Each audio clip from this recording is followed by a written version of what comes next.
Okay, we've got sound, we've got panelists, we've got I think we're ready to roll here.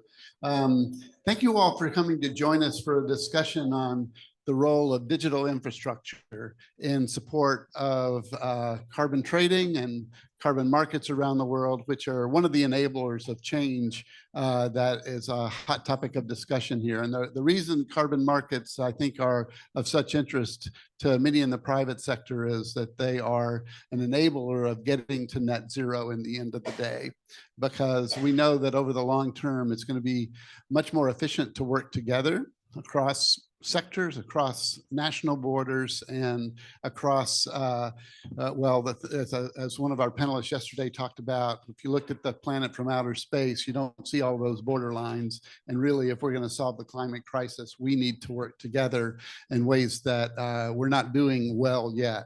Digital infrastructure can help with that because it can improve trust and confidence. It can provide speed and efficiency. And most importantly, it gives that transparency to the public, but also to market players. Market players care a lot about that, of kind of knowing what's in play where. So we're going to be talking about the Climate Action Data Trust. And the Climate Action Data Trust is a new initiative that's grown out of a very beneficial program that the World Bank has run for several years, the Climate Warehouse Program. But it's really providing, the idea is that we'll get common data standards developed so that carbon market systems can talk to each other, and so that they can reflect into a single portal the credits that are in use or in circulation in the market that are coming down the pike, and just a number of ways that I think that clarity will be helpful. You're going to learn more about it though next from Dinesh Babu. Dinesh is going to step up and give us kind of an intro presentation so that you'll have a better description of it than what I just did. But I think it'll live up. It's going to be, I did pretty good, pretty close. Don't you think, honey? Okay. So on sort of the vision of how the CAD Trust can help. This is set up as a new entity in Singapore that was built out with the support of the Singapore government, the World Bank, and IETA, with funding from Google.org and from government of Japan and the government of Singapore. And we're really hoping this is going to be a foundational element that helps all participants in carbon markets feel better about the transparency. So Dinesh, do you want to do it from your seat, or do you want to? It's whatever you wish. Yeah. Okay. Okay. Thank you, Dirk.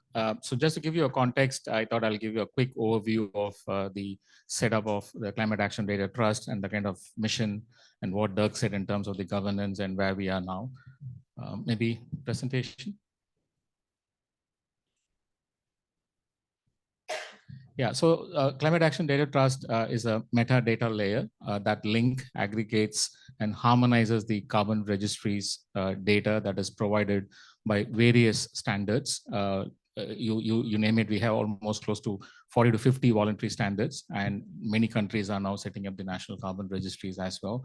So with that objective, the metadata layer working on a blockchain is what Climate Action Data Trust is, in terms of providing the kind of information of all the carbon credits across various programs, and the Article 6 as well, the projects which are being registered and being discussed between two countries as we speak, which is a bilateral agreement as well. And the kind of, as again Dirk said, in terms of bringing the whole market together, which is now fragmented, and also the visibility of the whole activities of each and every project is a bit not that much transparent, and also in terms of understanding how the double counting and other major features could be facilitated by having access to a single portal where you see all the data from the carbon credit projects, the programs, including compliance, and the voluntary or the independent alike. So that's a background of that. And again, the kind of establishment is based on almost 2 to 3 years of work by Climate Warehouse, which is an initiative under the World Bank. And it had a simulation by engaging with various government and the independent programs and the stakeholders. And based on the validation of the idea that it would really work in terms of to help the stakeholders across the spectrum, whether it could be an exchange or a ratings agency or a benchmark agencies or analysts, etc., even the buyers to understand the portfolio, even the financing community to understand the investment portfolio. That is the basis behind which the whole simulations were carried out. And based on the successful validation, it was established as a public company limited by guarantee in Singapore. Again, as Dirk mentioned, it is a combination of the efforts put up by Government of Singapore, World Bank, and IETA, and I'm the executive director managing the whole operations of Climate Action Data Trust. So that's the background in terms of how it is being established. In terms of moving forward and operationalizing it for the last almost 12 months, we have been engaged in establishing the governance process. We have the board of directors and the council, which gives a strategic guidance on various key aspects of operationalization of the CAD Trust. And then we have a technical committee and a user forum, which provides key inputs and then key kind of market developments and kind of solutions and even some challenges to address within the whole operational aspect of it. And basis which the advisory council then gives the kind of final recommendation to the board for implementation of that aspect. So it is basically a kind of a engagement for the stakeholders, basically, because ultimately the benefit goes to the stakeholders. So there is a clear engagement with the users of the data in terms of how the data at a common place, at a single place, could be kind of utilized for various aspects of it. And this is just a kind of a mirroring of the data that the registries are providing, which means we are not adding any value or analysis or any other modification of the data that comes from all these registries. So that is the kind of overall governance setup that we have. In terms of moving forward, we had already engaged with 3 registries which have been successfully onboarded: Eco Registry from Latin America, Biocarbon Registry from Latin America, and then GCC from Qatar. So we have all the 3 registries already onboarded, and we have the Chia blockchain already up and running at the back end. But in terms of the front end, where we could give you a user-friendly accessibility of all this data, we are working for a launch very soon, where we'll get more registries also onboarded as we speak, and then that would be launched, I would say, for you to get an access to all the big registries as well as large quantum of data, including the CDM registry as such. So it's a kind of a quick update where we have traveled in terms of since it was launched last December till now. We have gone in terms of establishing the governance, understanding the technicalities, onboarding the registries, and now establishing the user interface as well, which you will all get a glimpse very soon later this month.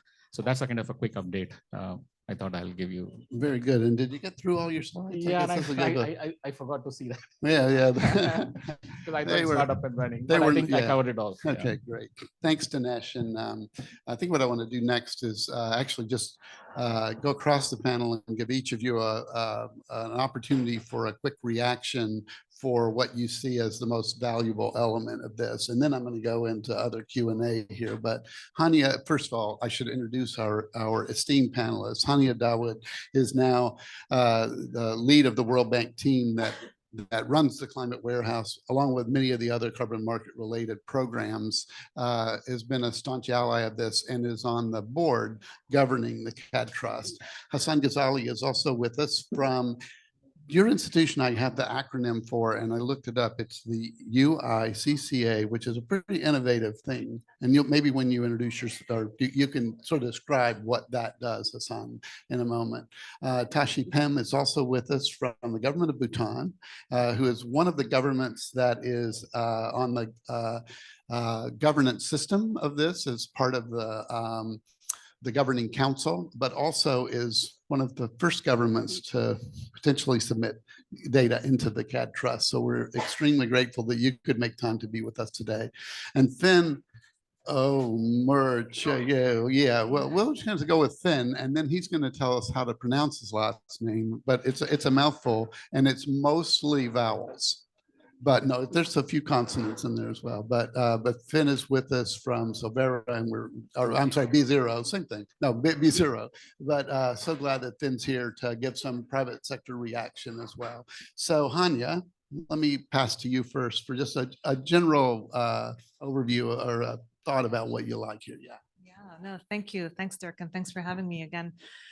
So I think in my mind, I think of the CAD Trust as sort of the Bloomberg terminal for carbon credits, but it's for free.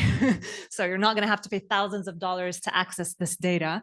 And we think it's important because we at the bank, I mean, the reason we're in this business, the reason we've been in this business even long before I joined the team a couple of years ago, is to get the markets to work for the benefit of emerging markets. And we think that if you have all the data transparently available in one place, leveraging blockchain technology that actually helps with traceability, then you can do all kinds of things from, cross-checking to see if there's double counting to adding, and this is not something that the data trust aspires to do, but other service providers to add on different layers of analytics and data. So in sum, that's how I think about it, as the free Bloomberg terminal for carbon credits activity.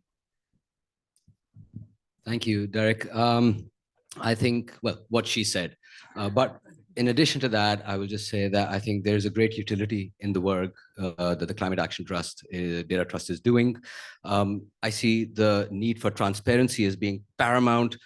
And I think there's going to be great utility going forward. The only question I have is, to what extent are all the registries going to connect?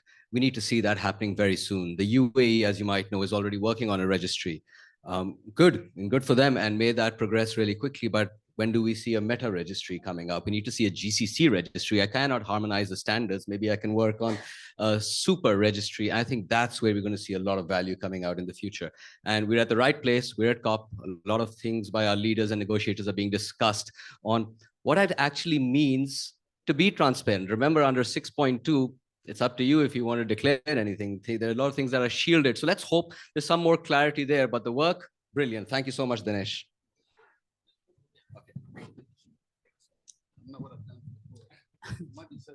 Thank you so much. As a humble beginner in this space, I would say that what trust says it all. I think it's the trust in the data that we are trying to achieve, and the CAT platform offers it. And it's really good for beginners like us because we know that there is somebody who are going to help us, and it has accelerated our decisions. So we are very happy to be part of CAT Trust. Thank you so much. Thank you. And it's Finn O'Murhertig, but don't worry, I won't expect you to get that one first time. So I think the panel have articulated it very well, but my background is in government, and the way I would articulate it there is that carbon credit markets have public risk. So if the projects go wrong, ultimately that leads to real world impacts which affect individuals, and the taxpayer ends up paying for that, both in terms of the social cost and the financial cost. So it's very important for these markets that there is as much information disclosure as possible. That's what we try and do on the rating side as well. Great, thanks, Finn. You can just hold on to that, and we'll share a mic down here and you guys down there. Hanya, I'm going to come back to you. I referenced earlier the Climate Warehouse program, which we at IETA have been privileged to be engaged in it along the way when you've needed private sector views on things. But the CAT Trust is like one element of it. I know it's a broader ecosystem. Could you just give us a bit more flavor of what the other priorities are, and also as part of that, how it connects to this question of nations being able to truly deliver on ambition and maybe provide confidence to reach for higher ambitions?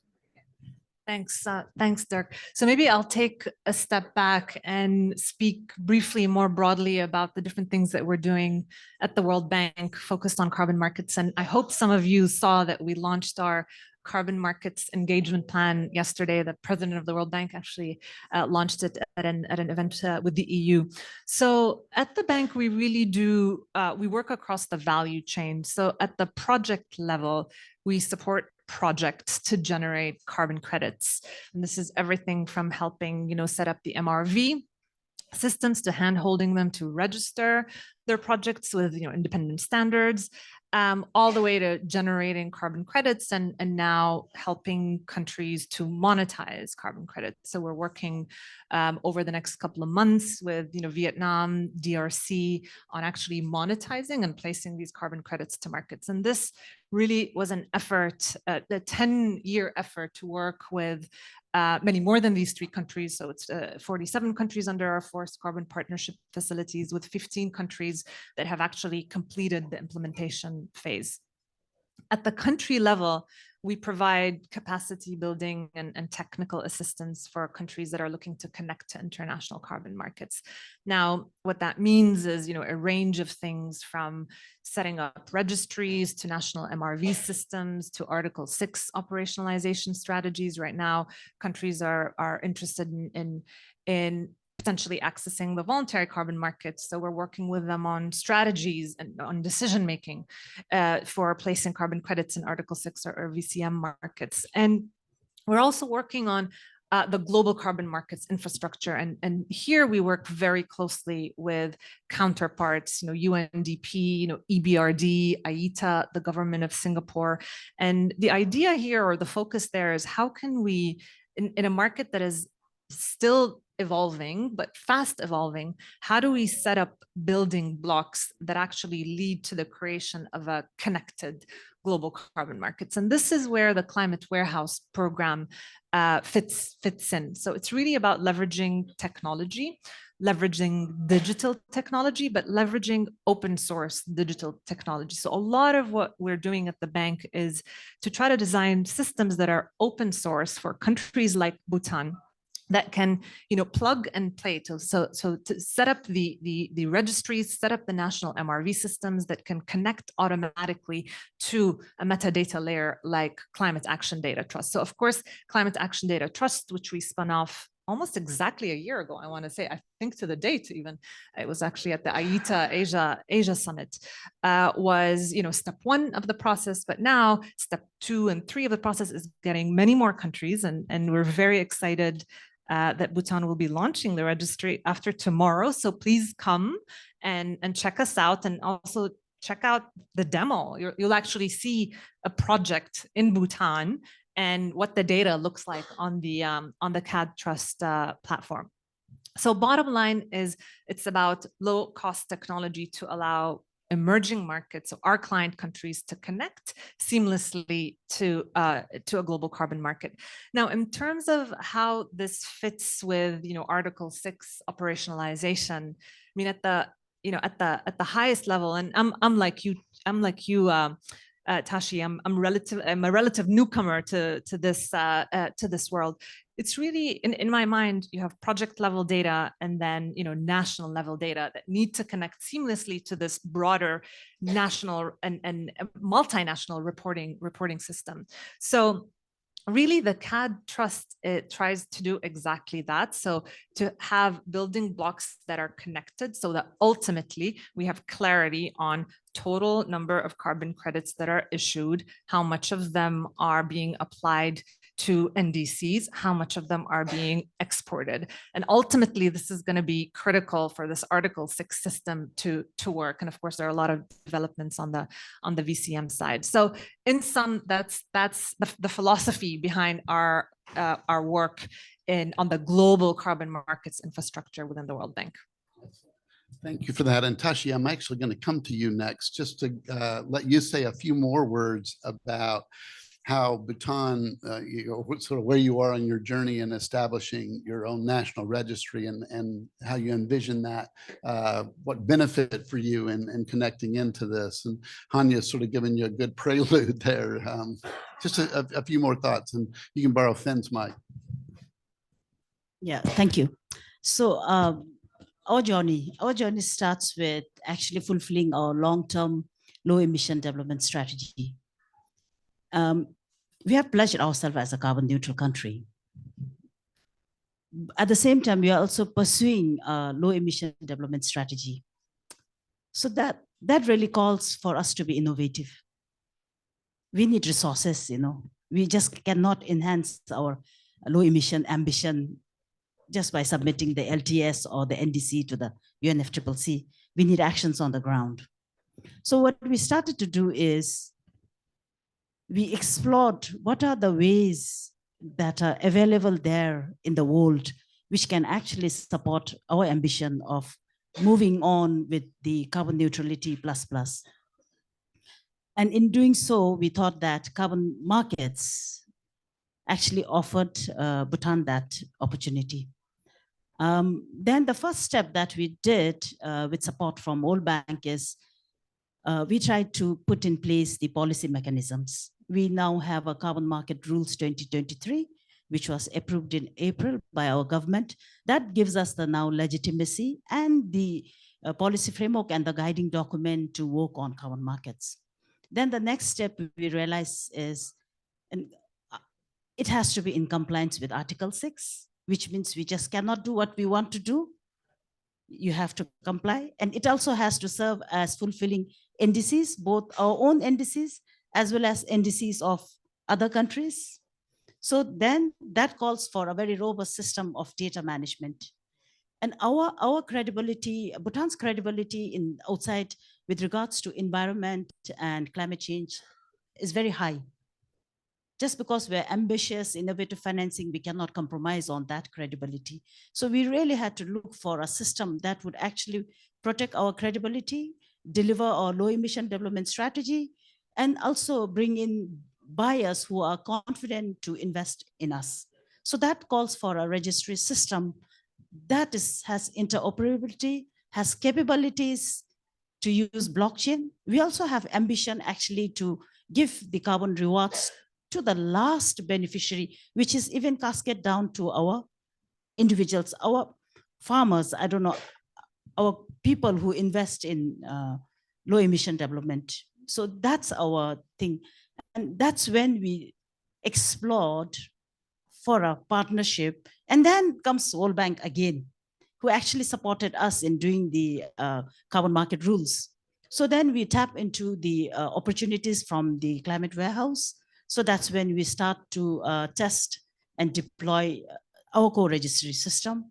And now we have a live registry system wherein we uploaded the data of some of our one hydropower project, which was earlier from the CDM, which was earlier registered as a CDM, and a good case to transition it under Article 6.4. So as far as our journey is concerned, we have reached to having a live registry system that is now integrated with CAT Trust. But the journey, I would say, is not so easy because countries like us really suffer from capabilities. But I have a set of young colleagues. One of them is very much here in my room. And they really pulled up a good show with the teams from World Bank. So on 4th of December at our pavilion, which is in building 71, we will be launching our national registry system. So we are quite excited and we are really happy to be part of this big band. Thank you so much. Excellent. Thank you, Tashi. And Hassan, I'm going to come to you next and give you an opportunity. You're our link to the region here, UAE. And you're also right in the middle of innovation and digitization. How do you see this unfolding in the region that we're sitting in now? Thank you so much. I think it's going to be a very exciting journey ahead. All eyes on the government and their leadership. As I said earlier, they're working on a national registry here. There's work being done in Saudi, Qatar. So the GCC is moving forward. What we found at the UICCA, which stands for the UAE Independent Climate Change Accelerators. And this is under the vision and leadership of Her Highness Sheikh Hashamma bin Sultan bin Khalifa Al Nahyan, that three things seem to work. This is our formula. You convene, you connect, and you champion, though not always in that order.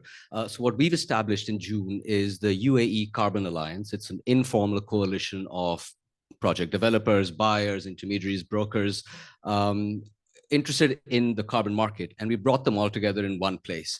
And now we've seen, as time's progressed, we've seen there are a number of these digital platforms that are doing some great work, end-to-end work, providing transparency. Some are just doing simple things like project mapping. The idea is then to champion their cause. So while we see at the government level, we'll see regulations come out very soon. I understand a cabinet resolution is about to be approved, and you should be hearing announcements on that soon.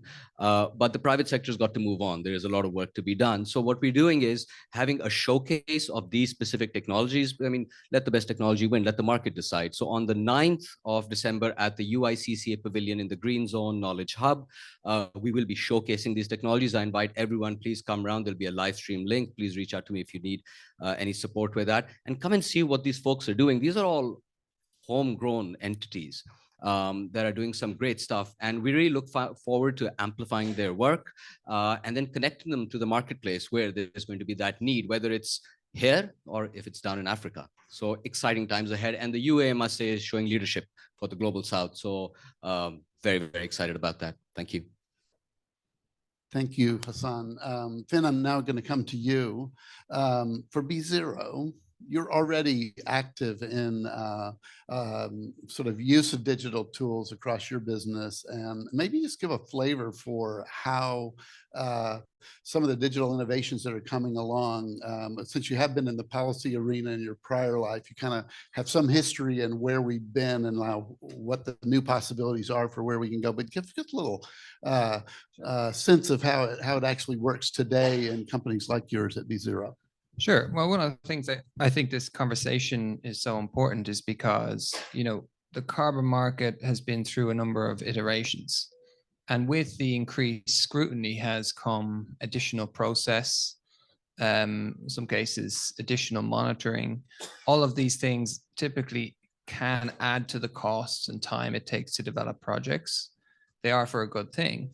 But what digitization does, and particularly what the CAD Trust does, is it tries to make the process more efficient and more open and helps to reduce costs over time and enable others to come in and maybe leverage that data that's available there. So I think it's not just important for integrity, but also for efficiency and growth of the market. And there's been a wave of digital technologies emerging, and carbon credit rating agencies are sort of, in one respect, just riding that wave. So trying to use the developments that have happened over the last decade in particular in MRV technology, and in particular, the insights that geospatial data gives us. And that is still rapidly developing. But what does that mean? It means some very basic things, actually. So one is, where is the project? It's not always easy to identify that from project documentation, right? So that's one thing that geospatial data can do. The second is what? So the carbon stocks themselves, how do we measure them? In some cases, not in all cases, it is much more efficient and much more accurate to measure them geospatially than it is on the ground for various reasons we can go into or not. And then there are other factors such as how things are changing, how rapidly they're changing, as well as risks as they emerge in future to nature-based projects such as fire, etc. All of these things are part of a broader wave. We leverage them in carbon credit ratings, but I think they can be leveraged by the CAD Trust and many others. The one other thing I would say that's part of this digitization is a financial innovation, and that's where ratings comes in, which is about doing two things really, being able to compare between vastly different projects, number one. And number two, it's also about providing those dynamic incentives to increase project quality over time. Very good. And maybe as I'm going to ask you a follow-up on, when you look ahead at 5-10 years down the line, how do you envision it'll be different than what we've lived with up until now? How will the digital revolution potentially help on the investor confidence and the ability for firms like you, kind of in the like B0 in the analytics world, to be able to offer better value to or increase the confidence and increased value in the market? I mean, that's a very big question, but I think my hope would be that there's a lot more publicly available information for all projects. And that goes for projects in the voluntary carbon market, but in particular, projects in public markets or government Article 6 markets as well. We know there is a dialogue that is still to be had, really, on Article 6.2 in particular, about sharing more information.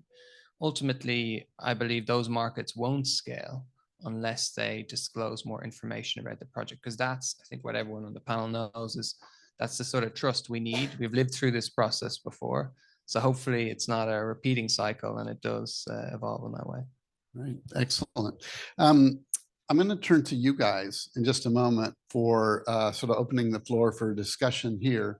But I'm going to pose one more question across to the whole panel, and that's sort of related to that last question, but related to Article 6, which is a hot topic here, obviously. And I think for folks in the business community, it may be the hottest topic just because it will really determine the future of whether businesses can evolve to net zero or not. How can we encourage and support nations to sort of expedite and embrace this digital revolution to help unleash this additional ambition that business could bring? You have any thoughts on that? Anya? We're just going to go down the lines. Yeah, I mean, I think, and I alluded to this in my first response, which is, I mean, I think the view of the bank is pretty clear. You know, open source is the way to go, right? Is the way to get countries very quickly connected through their national MRV systems, through simple but functional registries. You know, the team spend, you know, several years developing a data model for CAD Trust that has, I think, 41 fields that really aims to get at some of the data that you're asking for, right? And we're in early stage conversations with, you know, ICVCM to really think about how can we adapt as ICVCM is thinking about operationalizing ICVCM, how can we make sure that how carbon credits are labeled also surfaces on CAD Trust. So I think the bottom line is, I mean, I think fragmentation is a real issue. And the more that as a community, private sector, public sector, you know, NGOs, and these principal setters, we come together to really just not allow the fragmentation to slow us down. I think that is success. Thank you, sir. So I think it's up to non-state actors to carry out that advocacy that can nudge the public sector to get things rolling. Let's not forget the debt owed to non-governmental organizations and getting several of the methodologies for carbon markets in place, or even at least carrying out that advocacy that led to that happening. So I don't think we can underestimate that, and we'd like to see a lot more of that going forward. Tashi.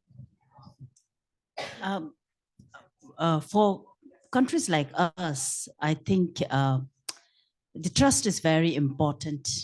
Our space in the market is very small. So a data that is trusted, and that would bring everybody at the same platform, I think. And then for us, the quality of carbon, the methodologies are very important. So we would want our carbon quality to be captured in our core registry system as well as in the systems, because we like to believe that the quality of the carbon, because along with our carbon comes our conservation effort, our biodiversity, our clean air, so I hope that eventually, when we enter the production era, these different methodologies and these different components would get added to methods of valuation, and this should actually drive the, how do I say, the pricing for the carbon. Thank you. And Finn.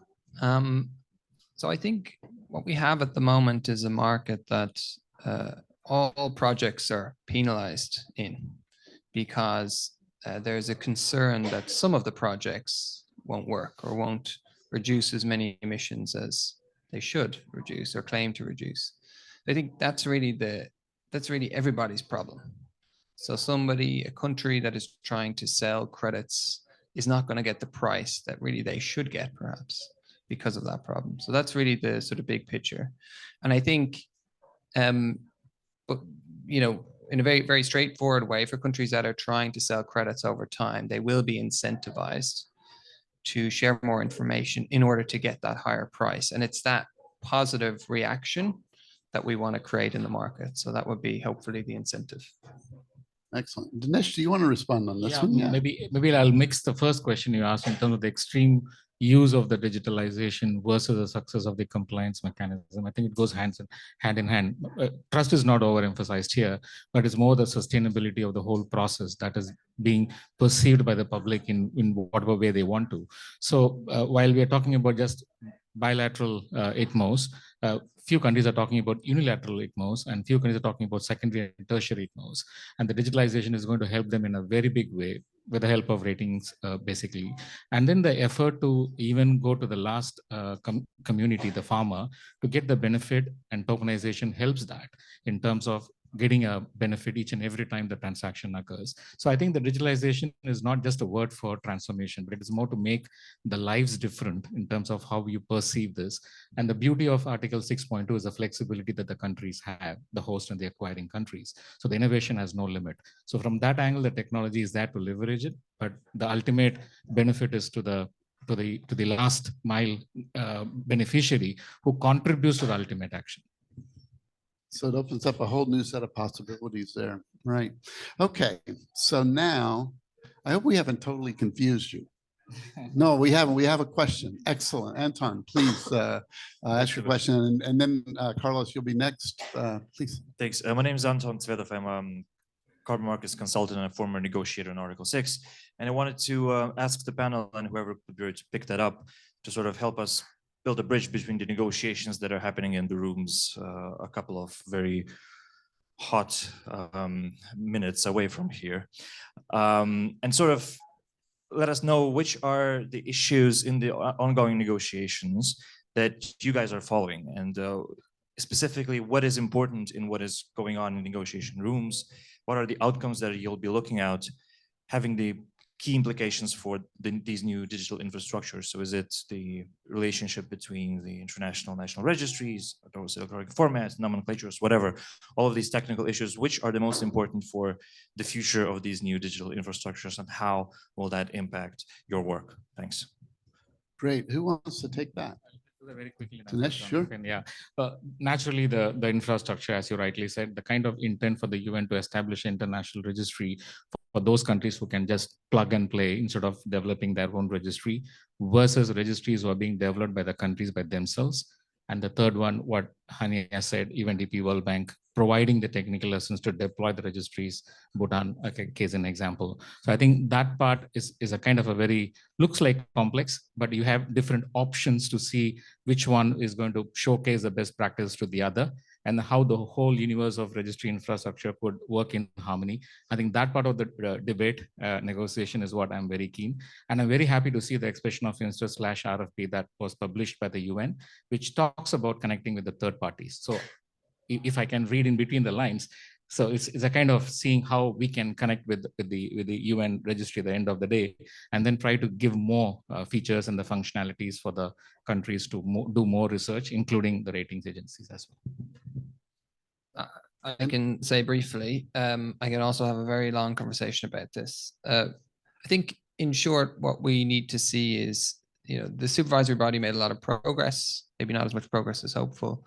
We really want that to be positively received, and I think there needs to be compromise, right? And something else which I think is very important from a principled perspective, which is we need to accept that actually it's not going to be a perfect framework that's set up for this market, because it is impossible to create a perfect framework when there's so many different stakeholders in one room.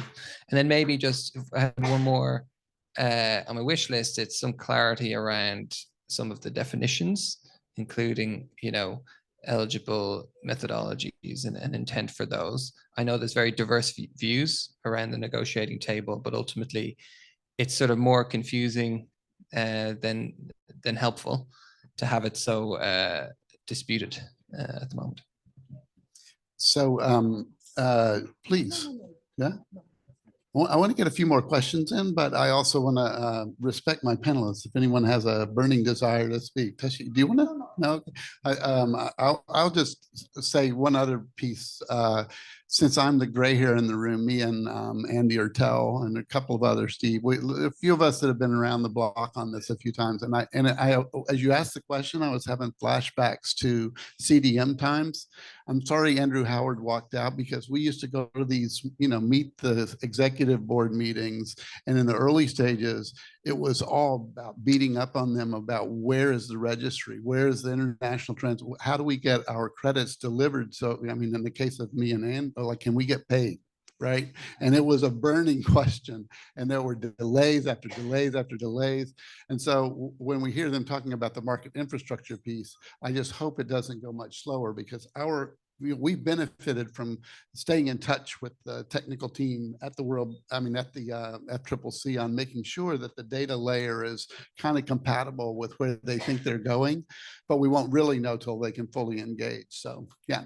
All right. So Carlos, I think you were next, and then we have two more questions. Oh, please, since you got the mic, go right ahead. Right. Tell us your name. I'm sorry. Sure. My question was actually specifically on the international registry as well. But maybe to hear a little more on it, I was very curious about where the CAT Trust sees itself in relation to the upcoming international registry, maybe 10, 15 years down the line. My name is Namgye Chodon. I'm from Bhutan. I work on the Article 6 negotiations, and I work very closely with Madam DG. So on the topic, I think it naturally, to be more critical brings up questions of fragmentation. There is a risk that we have too many things going on, and then parties don't necessarily, it's not necessarily helpful to parties. However, that being said, just to add to the conversation, I would say that I personally view the CAT Trust and the registry as an early mover. And for countries like Bhutan, where we do not have the capacity to come up with the national registry overnight, something like this has been super important. But I would still wonder, what we would do in case the UNFCCC is able to come up with an international registry very quickly. Thank you. Dinesh, do you want to take that one? I don't want to sound controversial here, but I think it's a fantastic question, right? And that's why I said the world exists now with these three options. One is that you can directly have a user-ready password, use the UNFCCC registry, and call it as Bhutan National Carbon Registry overnight.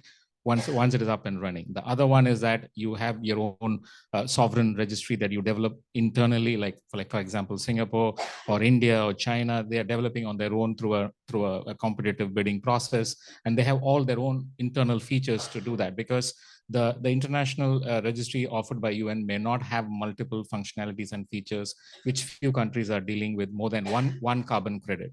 In India, there's going to be 3 to 4 types of carbon credits that is going to be implemented. The third one is the plug and play registries which UNDP and World Bank are offering. So therefore, there is going to be this world which exists with all these options, that's for sure.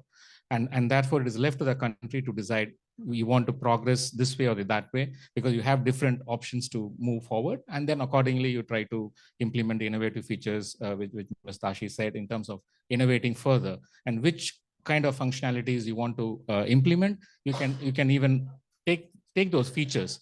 And like, for example, Eco Registry, which has been connected with CAT Trust, has used the functionalities of UNDP and World Bank and continuing to innovate their offerings as well. So there's going to be this world where you will not have only one. That's my kind of a perspective and assumption. And therefore, you have options to compare and then try to improve your functionalities.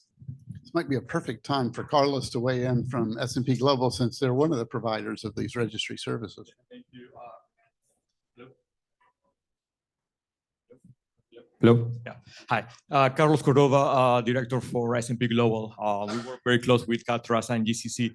I have 2 questions, one for Hania and one for Dinesh.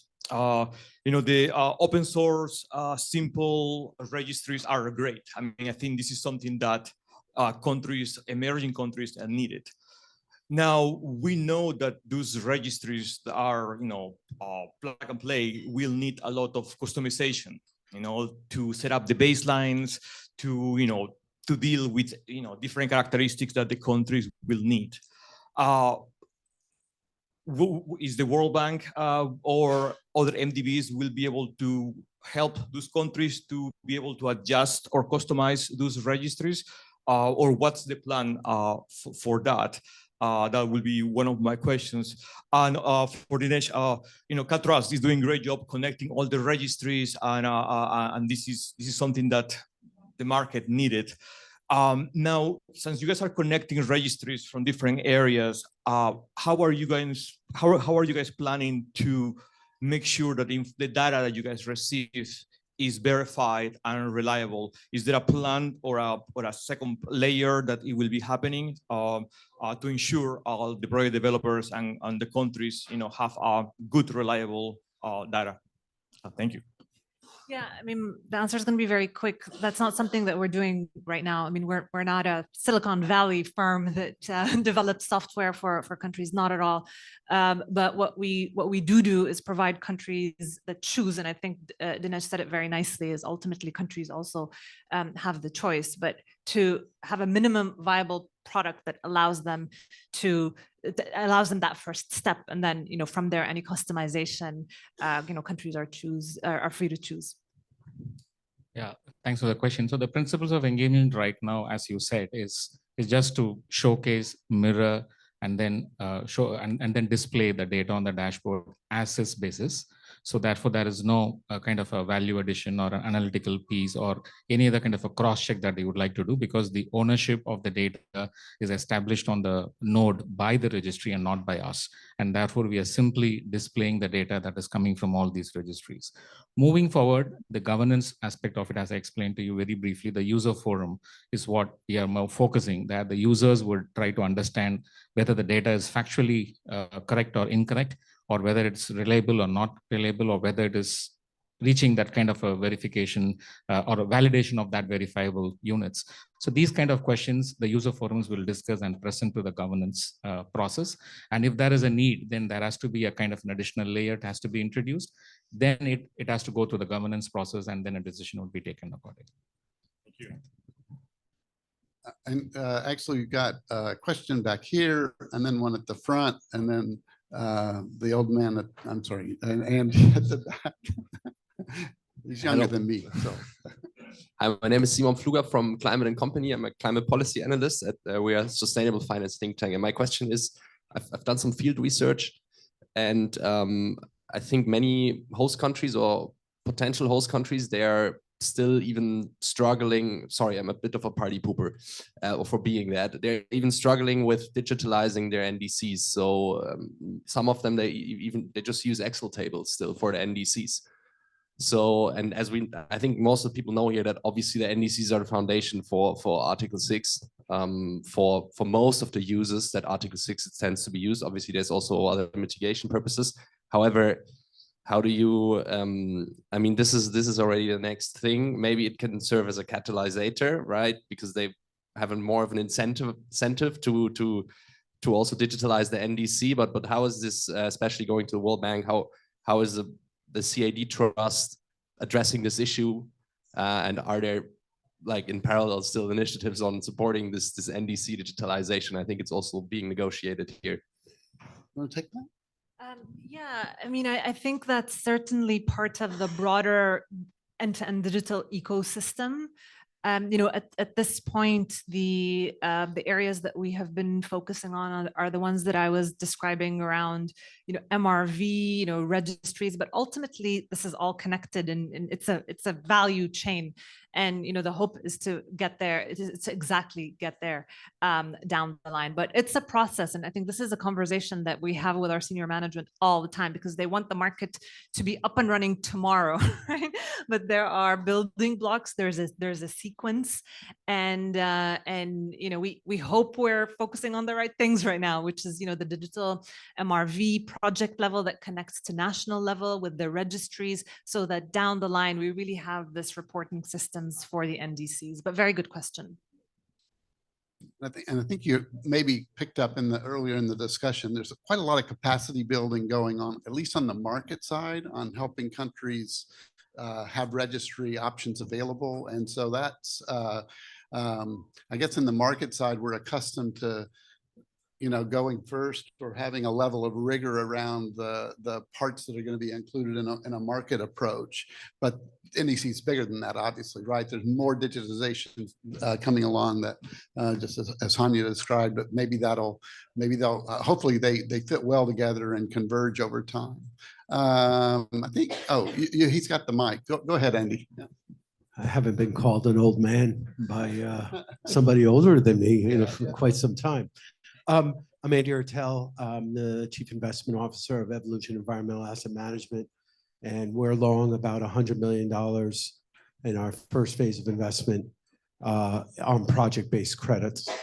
And as I'm sitting here, I think through, if I do everything right, I pick the right projects, I find the right partners, I find the right end users.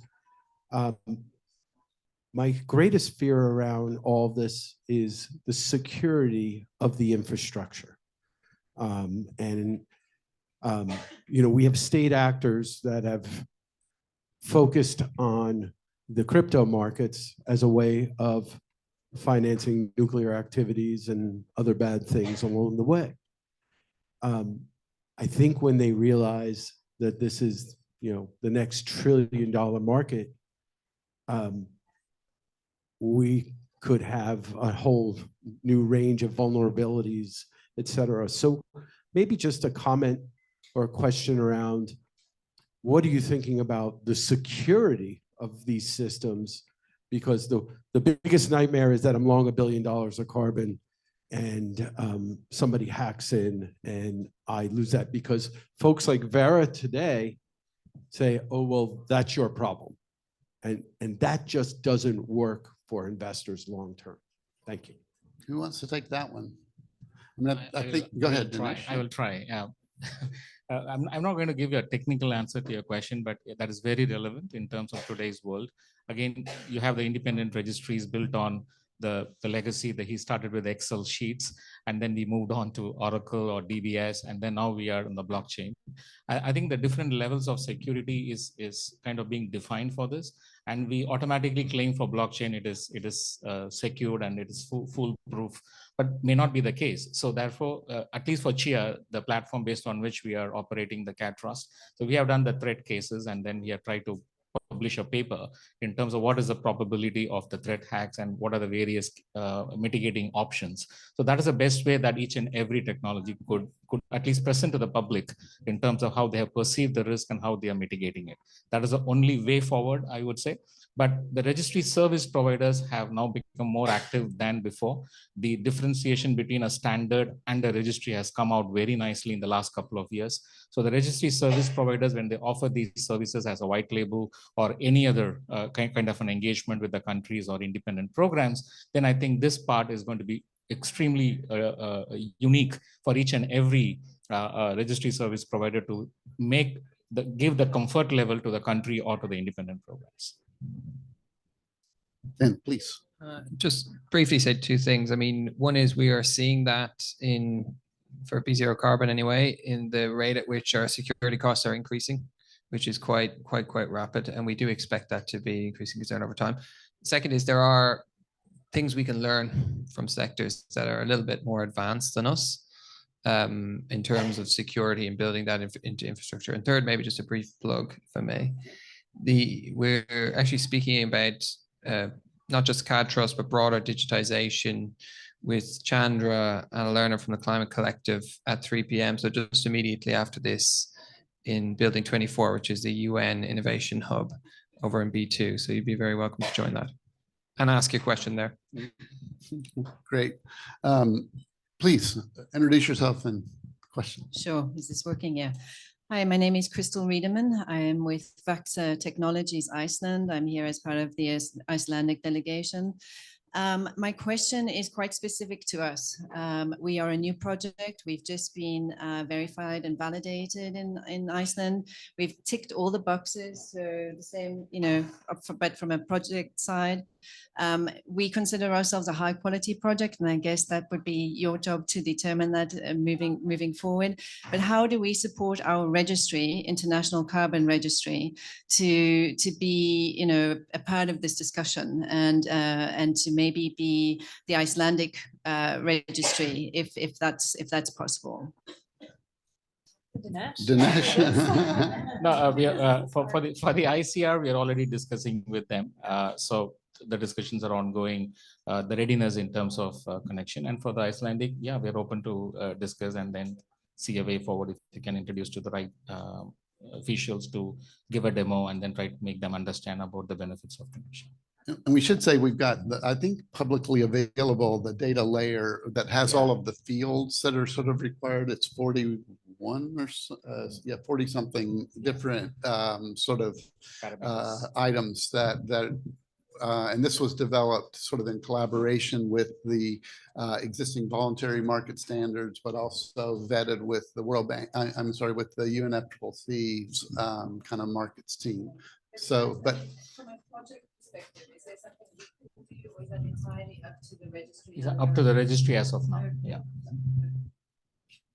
Okay, did I see another hand? All right. Well, I hope you found this as interesting as I have, but I want to give our panelists, if anybody has a final word that you'd like to offer, but I should also just say the CAD Trust is trying to be as open as possible with information on this. It is its own nonprofit for the public good, and our hope is that it really enables the businesses in this space to build up and thrive.